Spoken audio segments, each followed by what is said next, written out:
The key focus for the project was to retain as much vegetation on site as we could, that we could get fingers of green through the entire development. We can develop a community where people can actually live in a beautiful environment and become connected to the habitat values and the environmental values of the area. The vision for the project was working with the site attributes, the topography, the vegetation, the native waterways, and looking to retain and enhance those attributes. So the environment is the important thing, and then we work around that. It's all about understanding how the landscape works, but then also understanding the different elements that make a development work. We work with the landscape architects to put in place the vegetation management plans and the rehabilitation plans that are going to contribute to balancing development impacts with revegetation in corridors. The most significant environmental outcome on this site has been dedication of 40% of the site as environmental reserve. Environment's always been at the forefront of our thinking for the project. Every single tree on the site was mapped, and it wouldn't be uncommon for us to be in a design meeting designing around a single tree.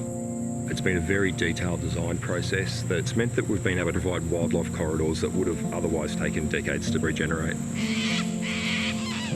When we started, you wouldn't think that we could have established the bushland communities that we have now. Working with our environmental consultants, we look at whether there's aerial movement between the existing vegetation and whether we need fauna poles to assist squirrel gliders to go on the route that they would normally want to go on. Glider poles allow gliders to glide across the road in the absence of trees.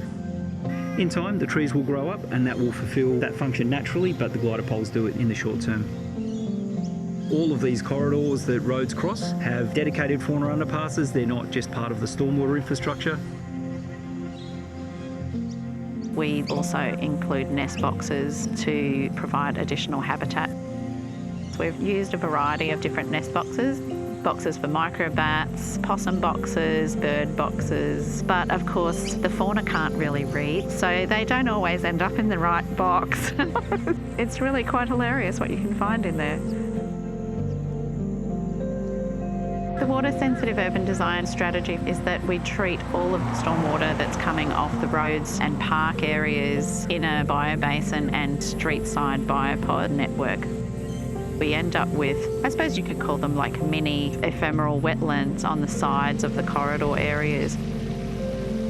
So all the water goes out into the corridors as clean water and ends up in Cedar Creek.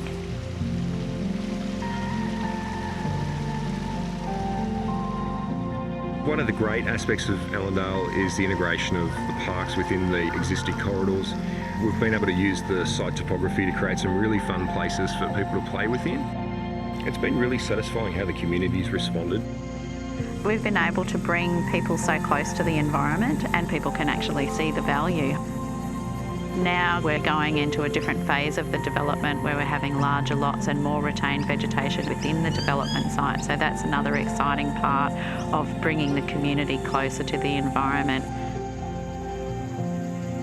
In 20 years' time, when this is all finished, the woodlands will still be here, all the animals will still be here, and hopefully there'll be more of them because it'll be a self-sustaining landscape.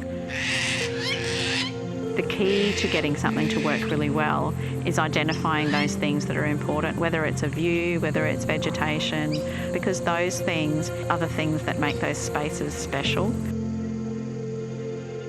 I think that's a really valuable part of our profession, that we can actually share those experiences and places with people.